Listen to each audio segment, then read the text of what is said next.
Você ouve agora o programa Nos Passos de Jesus, um passeio devocional pelos evangelhos da Bíblia Sagrada, com a apresentação do pastor Melqui. Olá, seja muito bem-vindo ao nosso estudo bíblico devocional Nos Passos de Jesus. Estamos estudando o Evangelho segundo escreveu Mateus e estamos agora no capítulo 3. Chegamos no capítulo 3 do Evangelho segundo Mateus. No capítulo 3 aparece uma figura muito interessante aqui, é o João Batista. João Batista era profeta e ele nasceu de um milagre. No Evangelho de Lucas vamos narrar e estudar com mais tranquilidade sobre o nascimento de João e o milagre que fez com que João viesse ao mundo, sabe? E João Batista é conhecido como o último profeta antes de Jesus. O que aconteceu? Veja só, antes de João, o último profeta teria sido o Malaquias. E após a morte do Malaquias, houve um silêncio de 400 anos na terra. Como assim um silêncio? Um silêncio profético. Durante 400 anos não houve profecia sobre a terra, não se levantou profeta sobre a terra.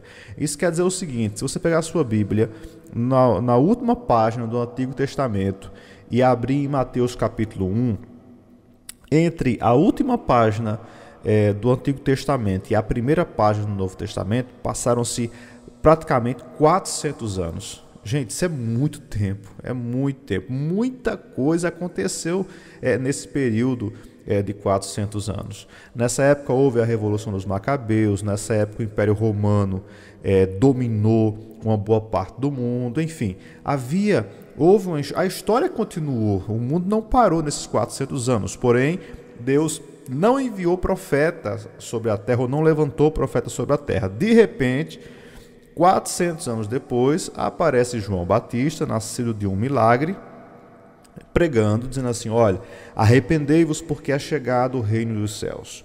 João era uma figura um pouco esquisita. A Bíblia fala que ele comia gafanhotos, se alimentava de mel silvestre, que era muito comum naquela época.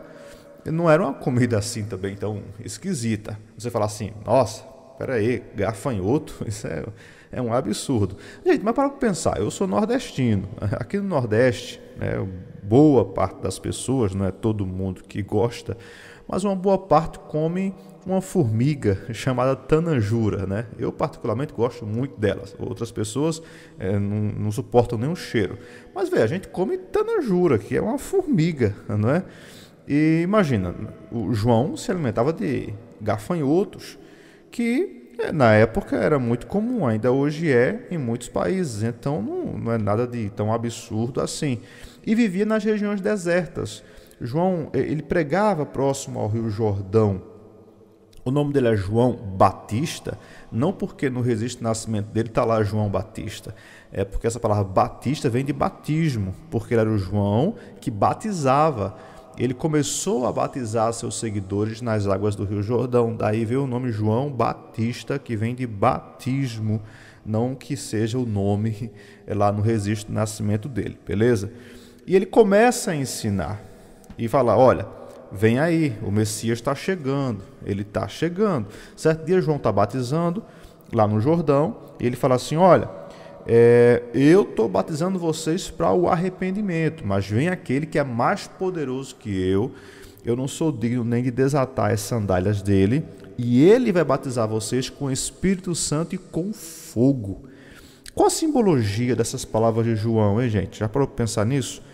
É simples, veja só, o batismo nas águas, ele lava você por fora, ele tem uma representatividade interessante, você representa a morte e o renascimento daquela pessoa. Quando você é submergido nas águas, é como que você estivesse morrendo, sendo sepultado, aquele velho homem, e se levantando ali uma nova natureza. É verdade que muitas pessoas não levam a sério. Há pessoas que, infelizmente, elas querem descer as águas do batismo sem compromisso, E isso é muito sério, por quê? Porque não dá para brincar com as coisas de Deus. O propósito é o seguinte: o batismo representa uma espécie de um casamento, ou seja, eu não vou mais voltar atrás. Eu estou decidido, eu quero seguir Jesus e eu não quero mais voltar atrás. E João, ele batizava, mas ele fala assim, vem aquele que é mais poderoso que eu, ele vai batizar vocês com fogo. Gente, o que é que significa basicamente? A água, ela lava por fora, mas o fogo, ele purifica por dentro. O batismo nas águas não purifica as pessoas no seu interior. Por quê? Porque só Deus quem sonda os corações. Só Deus quem pode ir no mais profundo da alma do ser humano. Só Ele que pode batizar a gente com fogo de fato, queimar as impurezas, queimar o pecado, queimar aquelas coisas que atrapalham e perturbam a nossa vida. Esse é o propósito da palavra de Deus, é esse o propósito do Evangelho de Jesus. Certo dia João está ali batizando e ministrando à beira do Jordão. No versículo 13 fala um pouco sobre isso. E quem é que chega lá? Chega Jesus. Jesus aparece para aquele culto especial do João, entra na água e pede para ser batizado. Detalhe, Jesus aqui está com aproximadamente 30 anos de idade. O que Jesus fez até os 30 anos? Bom, no Evangelho de Lucas fala um pouco mais sobre a infância de Jesus e lá nós vamos estudar um pouco mais sobre isso, tá certo? Mas ao ver Jesus, o Messias, nas águas ali do Jordão, pronto para ser batizado, João fala assim, olha, eu é que preciso ser batizado, né? Versículo 14, João fala assim, eu que preciso ser batizado pelo Senhor, o Senhor é o Messias, como é que eu vou lhe batizar? Mas Jesus falou o seguinte, não, João, me batiza que eu quero cumprir toda a justiça. Veja que interessante, que exemplo lindo de humildade. O Senhor dos senhores, o Rei dos reis, o Deus que se fez carne e habitou entre nós, tinha toda a prerrogativa para poder batizar o profeta, mas falar assim, não, eu quero me submeter à sua autoridade, eu quero ser batizado por ti. Gente, aqui tem uma lição também muito tremenda para a gente. Muitas vezes Deus põe pessoas em nosso caminho e a gente fala assim, mas eu sei mais do que fulano, eu estou mais preparado do que fulano. Mas Deus tem a sua forma, o seu jeito de trabalhar. É preciso ter humildade para reconhecer que outra pessoa tem um chamado de Deus, que outra pessoa foi chamada pelo Senhor para aquele ministério. Você pode ser mais inteligente, você pode ser mais preparado, mais capacitado, mas olha, preste bem atenção, quando você se submete a outra pessoa em amor, né, com obediência, você está demonstrando claramente que você tem uma vida com Deus, que você tem intimidade com Deus. Vou dar aqui um exemplo bem claro. No livro de Atos, você percebe que Pedro, ele passou a presidir a igreja de Jesus Cristo naqueles tempos. Então, Pedro, ele começou a conduzir os destinos da igreja, né, de forma ali muito direta, muito enfática. Só que Pedro, nós conhecemos, era um semi-analfabeto. De repente, um pouco mais na frente, Deus salva um homem extremamente inteligente chamado Saulo, que passou a ser o apóstolo Paulo. Paulo era doutor da lei, Paulo era um fariseu muito estudioso das Escrituras, enfim, era um cara extremamente preparado. O que eu faria como se eu fosse Deus? O que eu faria naquela situação? Eu colocaria Paulo em Jerusalém para pregar e para ensinar aos doutores da lei de Jerusalém e colocaria Pedro para ensinar aos gentios, as pessoas que não tinham instrução, né?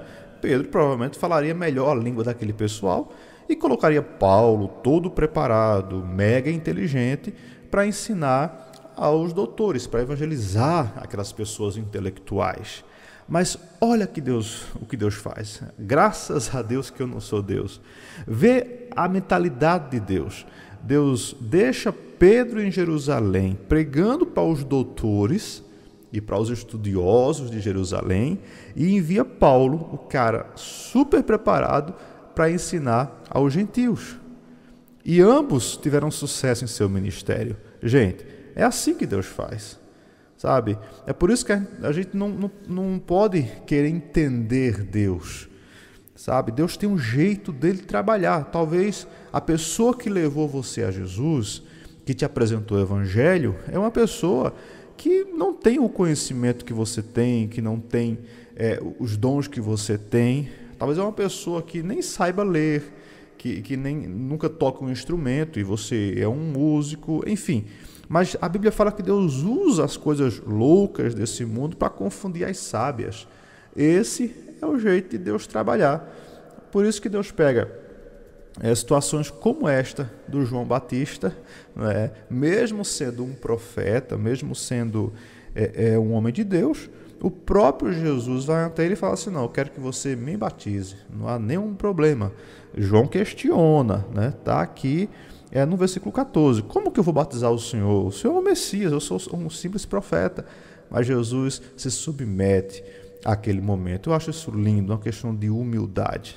Pois bem, essa é a nossa lição de hoje. Deus abençoe você. Eu espero você no capítulo 4 de Mateus, para a gente dar continuidade a esse estudo. Fiquem na paz e até lá. Você acabou de ouvir o programa Nos Passos de Jesus, um passeio devocional pelos evangelhos da Bíblia Sagrada, com a apresentação do pastor Melk. Envie a sua dúvida para o e-mail avivafé@hotmail.com. Vou repetir, avivafé@hotmail.com.